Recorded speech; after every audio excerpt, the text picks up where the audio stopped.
ये छात्र छात्राओं, आज हम कक्षा 10वीं के सामाजिक विज्ञान विषय में अध्याय 6 प्राकृतिक आपदा एवं आपदा प्रबंधन। तो आपदा प्रबंधन के बारे में आपको अध्ययन करवाएंगे। तो सबसे पहले तो आप देखिए कि आपदा से क्या आशय है। मनुष्य के द्वारा उत्पन्न की गई एक प्राकृतिक विपत्ति है जिससे निश्चित क्षेत्र एवं आजीविका तथा संपत्ति की हानि होती है और जिसकी परिणति मानवीय वेदना तथा कष्टों को झेलना पड़ता है। जैसे कि भूकंप आ गया, बाढ़ आ गई, चक्रवात हो गया, सूखा आ गया, यह भूस्खलन हो गया, आग, आतंकवाद और नाभिकीय संकट और रासायनिक संकट, पर्यावरणीय संकट, ये सभी क्या है, आपदाएं हैं। हम देखते हैं कि जब बारिश का मौसम या कभी कभी इतनी ज़्यादा बारिश हो जाती है कि बाढ़ का रूप धारण कर लेती है और जिससे अत्यधिक मात्रा में जन धन की हानि होती है। अचानक भूकंप का आ जाना, अचानक ज्वालामुखी उद्गार हो जाना या वैश्विक बीमारी आ जाना, तो इस प्रकार से ये आपदा है। अब आपदा को हम किस प्रकार से कम कर सकते हैं या किस प्रकार आपदा के प्रभाव को कैसे कम किया जा सकता है, और हम इस अध्याय में जानेंगे कि आपदा के क्या प्रकार है, कौन कौन से प्रकार हैं। तो देखिए कि आपदा क्या प्रभाव पड़ता है। सबसे पहले हम जानें कि आपदा से क्या प्रभाव पड़ता है। तो आपदा के कारण जीवन और संपत्ति की बड़े पैमाने पर हानि होती है। आपदा समुदाय को प्रभावित करती है जिसमें क्षतिपूर्ति के लिए बाहरी सहायता की आवश्यकता होती है। आपदा भोगवासी और अर्थव्यवस्था और बढ़ती हुई आबादी का प्रकृति के साथ अनावश्यक हस्तक्षेप का परिणाम है। सभी आपदाओं के अपने विशिष्ट प्रभाव होते हैं, अतः ये समस्त घटनाएं जो प्रकृति में विस्तृत रूप से घटित होती है, मानव समुदाय को असुरक्षित एवं संकट में डालते हुए मानवीय दुर्बलताओं को दर्शाती है। और आपदाएं जैसे कि भूकंप, बाढ़, चक्रवात, सूखा, भूस्खलन, आग और आतंकवाद, नाभिकीय संकट, रासायनिक संकट और पर्यावरणीय संकट आदि। आपदाएं खतरा क्यों है? आपदा मानव जाति और पर्यावरण के लिए अत्यधिक खतरा है। क्षति पहुंचाने की क्षमता के माप को खतरा कहते हैं। अत्यधिक सुरक्षा एवं संकट बड़े खतरे वाले आपदा से जुड़े होते हैं। यदि सुरक्षा और संकट बहुत कम हो तो आपदा का खतरा भी बहुत कम होता। संकट एवं सुरक्षा से आपदा का खतरा उत्पन्न होता है, जैसे कि मृत्यु हो जाती है, चोट लग जाती है या संपत्ति का नुकसान होता है, आजीविका में कठिनाई उत्पन्न होती है, आर्थिक गतिविधियों में बाधाएं आना तथा वातावरण को क्षति पहुंचाना। उदाहरण के लिए देखिए कि तटीय उड़ीसा सर्वाधिक चक्रवात संभावित क्षेत्र में से एक है। 29 अक्टूबर 1999 को एक भीषण चक्रवात 300 किलोमीटर प्रति घंटे की तेजी से उड़ीसा के घनी आबादी वाले तटीय जिले में आया और 2 से अधिक दिनों तक एक मूसलाधार वर्षा होती रही और तूफानी समुद्री लहरें लगभग 100 मीटर की ऊंचाई तक उठी और 200 किलोमीटर तक भीतरी प्रदेश में प्रवेश कर गई। यह तूफान ने विशाल क्षेत्रों को जलमग्न कर दिया। मार्ग में आने वाली सभी चीजें, मनुष्य, मवेशी, घर, वृक्ष और फसलें और बिजली, सड़कें आदि को नष्ट कर दिया। तो इस प्रकार से आपदाएं होती है। आपदा के प्रमुख प्रकार देखिए। भारत में कई तरह के संकट देखे गए हैं जो हमारे लिए व्यापक चिंता का कारण है। संकट की सूची बहुत लंबी है, इनका वर्गीकरण कई ढंग से किया जा सकता है। आपदाओं या संकटों का वर्गीकरण निम्नलिखित अनुसार किया गया है। तो देखिए, ऐसी आपदा जो अचानक उत्पन्न हो जाती है, कुछ आपदाएं अचानक उत्पन्न होती है, जैसे कि भूकंप है, सुनामी लहरें हैं और ज्वालामुखी विस्फोट है, और भूस्खलन, बाढ़, चक्रवात और हिमस्खलन और मेघ विस्फोट, ये है अचानक उत्पन्न होने वाली आपदाएं। फिर कुछ आपदाएं ऐसी होती है कि जो धीरे धीरे उत्पन्न होती है, जैसे कि सूखा, ओला, पर्यावरण और आक्रमण और मरुस्थलीकरण इत्यादि। महामारी, जल, खाद्य और आधारित रोग, संक्रामक रोग आदि, और औद्योगिक और प्रौद्योगिक घटनाएं। ये देखिए कि प्रणालीगत खराबी और आग और विस्फोट, रासायनिक चीज़ों का रिसाव इत्यादि औद्योगिक प्रौद्योगिकी दुर्घटनाएं हैं। और एक आती है युद्ध। तो ये हैं आपके प्रमुख प्रकार की आपदाएं जो आपदाएं हैं, आपदाओं का प्रकार है, महामारी आ जाना, या जैसे कि अभी वैश्विक महामारी चल रही है, एक कोरोना नामक वैश्विक महामारी जो कि पूरा विश्व जिससे संक्रमित है और प्रभावित है, और अर्थव्यवस्था को भी प्रभाव पड़ रहा है। तो ये सभी जो जितनी भी आपदाएं आती है, इस जनधन की भी, जन धन दोनों की हानि होती है, और अपने देश या विश्व को अर्थव्यवस्था से जूझना पड़ता है। अब देखिए कि आपदाओं का वर्गीकरण अत्यंत विस्तृत है। यहाँ हम इस अध्याय में हम इसके 2 भागों को जानते हैं। तो प्राकृतिक आपदा और मानवीकृत आपदा, ये प्रश्न पूछा भी जाता है कि आपदाओं के प्रकार। तो प्राकृतिक आपदा और मानवीकृत, प्राकृतिक आपदा जो प्रकृति के द्वारा उत्पन्न होती है, मानवीकृत आपदा जो मनुष्य के द्वारा उत्पन्न की जाती है। तो देखिए, सूखा, बाढ़, भूकंप और भूस्खलन और सुनामी, ये है प्राकृतिक आपदाएं हैं।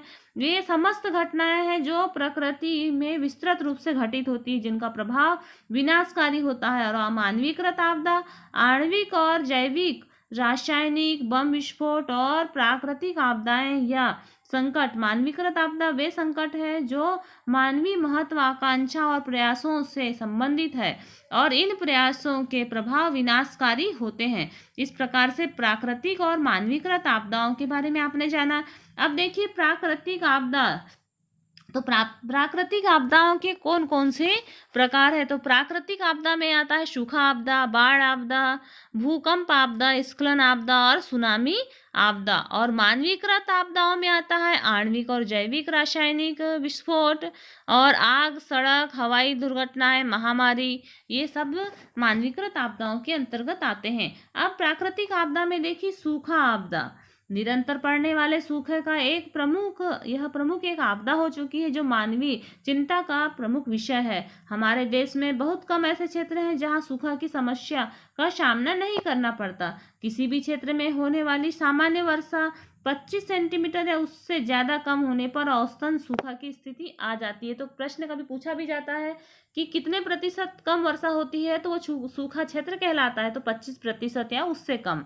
गंभीर सूखे की स्थिति ज्यादा देर तक आती है।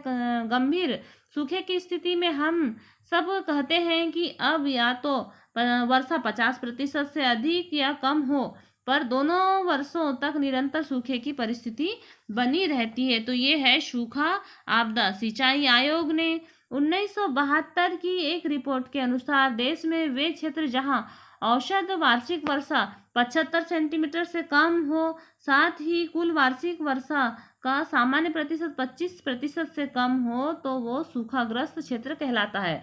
तो सूखाग्रस्त क्षेत्र किसे कहेंगे? जहां पर वार्षिक वर्षा 25% तक परिवर्तित हो या 25% से कम हो, तो वो सूखाग्रस्त क्षेत्र कहलाता है। अब हम देखते हैं सूखा आपदा के लिए उत्तरदायी कारक कौन कौन से हैं, या मानवीय कारक कौन कौन से हैं। तो सूखा का आगमन धीरे धीरे होता है, एकदम से नहीं होता, और इसके आसान तथा समाप्त होने का समय तय करना कठिन। वर्षा का गिरता हुआ भूजल स्तर, कुएं सूखना और सूखी नदियां, जलाशय और अपर्याप्त कृषि उपज और सूखे के आगमन की चेतावनी देते हैं। यद्यपि सूखा एक प्राकृतिक आपदा है, सूखा की स्थिति हेतु मुख्य उत्तरदायी कारक निम्नलिखित है। तो कौन कौन से कारक है? देखिए सूखे के उत्तरदायी कारक। तो भूमि प्रबंधन की उपेक्षा, सिंचाई के पारंपरिक स्रोतों जैसे तालाब, कुएं और टैंकों की उपेक्षा, सामुदायिक वनों का विनाश, वन विनाश से प्राकृतिक जल धाराओं का सूखना, वर्षा कम होने से भूमिगत जल स्तर का नीचे जाना और नदियों के जल स्तर का गिरना, पशुओं के लिए चारा का संकट और अनिश्चितकालीन क्षेत्रों में अर्थव्यवस्था का अस्त व्यस्त होना, फसल चक्र में तीव्र परिवर्तन और वातावरण के आपसी संबंध टूटने से कृषि उद्योग और घरेलू कार्य में पानी की मांग में अभूतपूर्व वृद्धि। इस प्रकार से जल संसाधनों के दोहन की दोषपूर्ण व्यवस्था। इन उपरोक्त कारणों के कारण आज जल संकट उत्पन्न हो रहा है और जल संकट का मुख्य कारण तो निरंतर वनों की कटाई है। हम क्या करते जा रहे हैं, जो कई पीढ़ियों के जो वन हैं, जो बड़े बड़े वृक्ष हैं, उनको हम काटते जा रहे हैं। अब वृक्ष काटने के पीछे एक तो रेल मार्गों का निर्माण, परिवहन या सड़कों का निर्माण कार्य, या खेती योग्य जमीन को बढ़ावा देना। क्या है, जनसंख्या बढ़ने से खेती के लिए अत्यधिक मात्रा में जमीन को बढ़ावा दिया जा रहा है, खेती के लिए जमीन बढ़ाई जा रही है, जिसके कारण वृक्षों को निरंतर मात्रा में कटाई की जा रही है और वृक्षारोपण पर उतना ज्यादा ध्यान नहीं दिया जा रहा है। इस कारण से भी सूखा की स्थिति उत्पन्न हो रही है। फिर आता है भारत में सूखा आपदा को प्रभावित करने वाले क्षेत्र। तो देखिए कि भारत में सूखा आपदा को प्रभावित करने वाले क्षेत्र में मुख्य क्षेत्र तो राजस्थान का क्षेत्र है। राजस्थान के शुष्क और अर्ध शुष्क क्षेत्र, जिसमें 2 वर्षों से सूखा पड़ रहा है। फिर आता है गुजरात, पंजाब और पश्चिमी उत्तर प्रदेश, तमिलनाडु और रायलसीमा तेलंगाना क्षेत्र में लगभग 3 वर्षों में सूखा पड़ता है। वहीं पूर्वी उत्तर प्रदेश और दक्षिणी कर्नाटक और विदर्भ क्षेत्र में औसतन 4 वर्षों में सूखा पड़ता है और पश्चिमी बंगाल, मध्य प्रदेश, छत्तीसगढ़ और तटीय आंध्र प्रदेश और मध्य महाराष्ट्र, केरल, बिहार और उड़ीसा में औसतन प्रति 5 वर्षों में सूखा पड़ता है। तो ये भारत के सूखा प्रभावित क्षेत्र हैं। सूखा आपदा के प्रभाव, यदि सूखा पड़ेगा तो उससे क्या प्रभाव पड़ेगा। तो देखिए कि प्रारंभ में सूखे का प्रभाव वर्षा आधारित फसलों तथा बाद में सिंचाई फसलों पर। तो सबसे पहले तो जो वर्षा आधारित फसलें हैं, मतलब जो खरीफ की फसलें हैं, उन पर पड़ेगा। उसके बाद में सिंचाई पर आधारित, जिसके द्वारा सिंचाई के आधार पर होती हैं जो फसलें, तो रबी की फसलों पर प्रभाव पड़ेगा। जिन क्षेत्रों में वर्षा को छोड़कर जैविक जल स्रोत कम हो, वहां कृषि को छोड़कर अन्य आजीविकाएं कम से कम विकसित हों, सूखे की दृष्टि से सर्वाधिक असुरक्षित होते हैं। सूखा आपदा का सबसे बड़ा असर देश के करोड़ों भूमिहीन किसानों, ग्रामीण कारीगरों और सीमांत कृषकों, महिलाओं और बच्चों और खेती के जुड़े मवेशियों पर पड़ेगा। अन्य प्राकृतिक आपदाओं से हटकर सूखे के कारण कोई संरचनात्मक क्षति नहीं होती। सूखा लोगों की पेयजल की तलाश में मीलों तक चलने के लिए विवश कर देता है। सूखा पड़ने पर फसल का न होना एक सामान्य घटनाक्रम है। पृष्ठभूमि में अत्यंत न्यून पेड़ पौधे दिखाई पड़ते हैं और फसलें, दुग्ध उत्पादन, लकड़ी उत्पादन और बिजली की अधिक मांग और बिजली की कम उत्पादकता, बढ़ी हुई बेरोजगारी, जैव विविधता में कमी, पानी और वायु और प्राकृतिक सौंदर्य के स्तर में गिरावट, भूजल की कमी और स्वास्थ्य विकार तथा मृत्यु दर में वृद्धि, गरीबी में वृद्धि, जीवन स्तर में गिरावट, सामाजिक अशांति तथा स्थान बदलने की प्रक्रिया, ये सब सूखे के दुष्परिणाम है।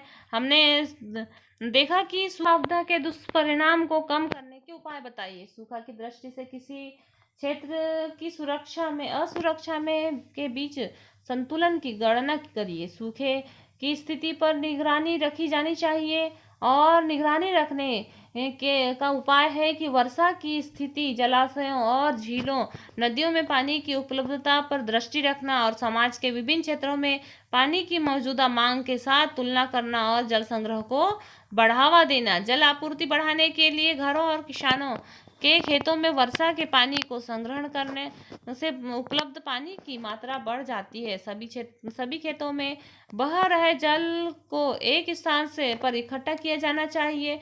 वहां पर पानी गिरता है और उसमें मिट्टी में रिसने दिया जाए। समोच्च रेखा कृषि और उन्नत क्यारी रोपण और जल विभाजन सतत कृषि उत्पादन के लिए पानी की उपलब्धता बढ़ाने में सहायक होता है।